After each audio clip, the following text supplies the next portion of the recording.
Bonjour Patrick Dumoulin. Bonjour. Aujourd'hui, on est en direct de Lyon au Digital Summer. Alors vous êtes directeur général de l'Institut Great Place to Work depuis 2009. Alors justement, expliquez-nous un peu plus en détail qu'est-ce que cet institut-là, mais avant tout, c'est quoi pour vous le bien-être au travail ? Bien-être au travail, ce sont des salariés qui tous les jours sont heureux, sont contents d'aller travailler, qui sont des salariés qui vont avoir confiance dans leur management, dans l'équipe qui va diriger leur entreprise. Ce sont aussi des gens qui sont fiers de travailler dans leur entreprise et qui en sont finalement les premiers ambassadrices ou ambassadeurs. Et puis ce sont aussi des salariés qui vont apprécier l'ambiance conviviale et qui va régner dans l'entreprise.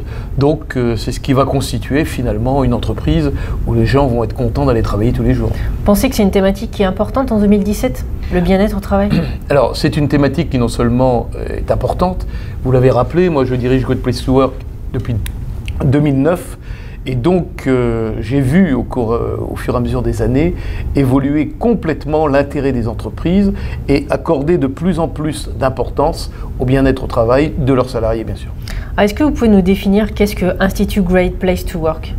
Alors, Great Place to Work, c'est une histoire intéressante. C'est un journaliste américain qui, au début des années 70, avait décidé d'aller dans des entreprises pour demander aux salariés « Est-ce que ça se passe bien ? Est-ce que vous êtes content de travailler pour votre entreprise ?» Donc ça remonte déjà il y a quelques années. Donc ce monsieur s'appelait Robert Levering.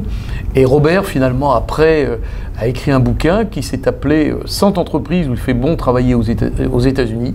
Il a publié son premier livre en 1984 et dans la foulée, quelques années après, il a créé Great Place to Work. Donc Great Place to Work, aujourd'hui, c'est l'expert mondial qui accompagne la transformation culturelle des entreprises sur la voie, bien sûr, du bien-être au travail. Donc on a une mission qui est simple aujourd'hui, c'est de construire une société meilleure en aidant les organisations à transformer durablement leur environnement de travail pour tous. Et aujourd'hui, nous sommes dans 57 pays et c'est une belle aventure qui progresse et qui se développe de plus en plus.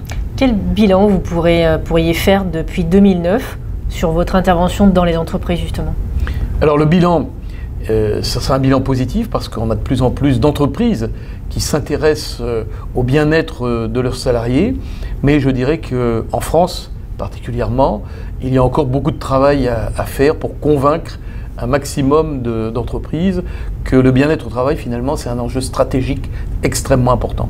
Justement, vous parliez des États-Unis, il y a aussi l'Asie qui prend beaucoup en compte le bien-être au travail. En France, est-ce que vous pensez peut-être qu'on est un peu en retard ou c'est en train d'arriver et il y a peut-être un décalage, non ? Non, je ne pense pas que l'on ait du retard. On est aujourd'hui à Lyon, il y a beaucoup d'entreprises lyonnaises et dans la région qui s'y intéressent. Ce matin, j'ai fait une intervention par exemple avec Esker, qui est une très belle entreprise lyonnaise, et il y en a beaucoup d'autres.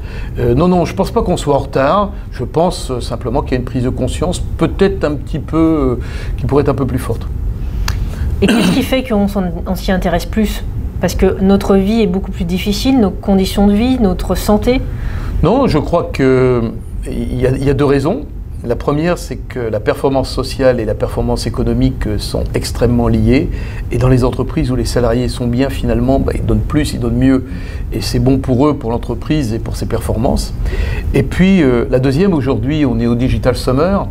Et on le sait, dans les entreprises du numérique, aujourd'hui, le plus difficile, c'est de recruter, c'est de conserver ses talents. Et donc finalement, être reconnu durablement comme une entreprise où il fait bon travailler renforce considérablement l'attractivité de l'entreprise. Et à cet égard, être présent aujourd'hui à Digital Summer est quelque chose d'extrêmement important pour moi. Est-ce que vous avez des expériences ou des retours d'expérience par rapport à des entreprises, des PME, des grands groupes que vous avez entourés ? Est-ce qu'il y a des différences dans votre travail, dans votre approche ?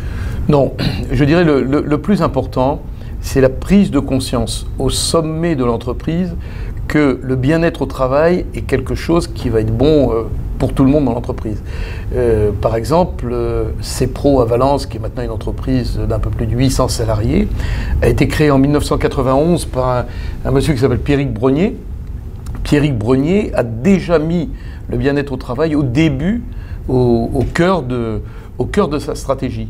Et donc, finalement, le plus important, c'est d'avoir un projet partagé avec une direction qui va porter le projet, mais qui va faire adhérer l'ensemble des collaboratrices et des collaborateurs. C'est ça la clé du succès. Alors, vous parlez de clés du succès. Est-ce que vous pouvez nous donner justement des astuces, des conseils à nos internautes qui nous regardent aujourd'hui? Alors, je dirais à nos internautes qui nous regardent, n'hésitez pas à vous renseigner pour savoir si, par exemple, moi je dirige Great Place to Work, on a beaucoup d'entreprises dans le domaine du numérique, je pense à Udvai, je pense à Blablacar, dans les éditeurs de logiciels, j'ai parlé d'Esker, mais il y a beaucoup d'entreprises du numérique qui sont extrêmement concernées par le bien-être au travail. Je crois que le conseil que je donnerai à nos internautes, n'hésitez pas à demander quand vous avez un entretien, qu'est-ce que vous faites vous pour vos salariés qui vous différencie des autres entreprises et pourquoi finalement, en dehors de l'aspect rémunération, qui n'est jamais la première raison pour rejoindre une entreprise, qu'est-ce que vous faites pour nous séduire, nous donner envie de venir chez vous, mais surtout y rester et nous y développer? Ça serait quoi votre constat sur l'entrepreneuriat aujourd'hui, sur les entreprises, sur le numérique, sur le web? Alors, moi je fais un constat très positif. Nous sommes un pays où on a beaucoup de gens extrêmement bien formés au travers des grandes écoles de business, d'ingénieurs, les universités. On a énormément de développeurs en France, on a énormément de gens qui créent des entreprises, donc il faut leur donner les moyens. On voit qu'il y a de plus en plus de fonds qui les aident à se développer. On a aujourd'hui des initiatives extraordinaires comme Monsieur Niel avec l'école 42. Donc on a beaucoup de terreaux positifs en France. On a besoin de pouvoir accompagner les jeunes entrepreneuses et les jeunes entrepreneurs, mais je suis extrêmement confiant, je suis même très optimiste parce que voyageant beaucoup, je vois ce qui se passe dans d'autres pays et on n'a absolument pas à rougir des comparaisons qu'on peut faire avec les autres pays parce qu'on a beaucoup de gens de talent, on a beaucoup de gens intelligents et on a beaucoup de gens très motivés et très travailleurs. Patrick, merci. Merci à vous. Cet échange, plaisir.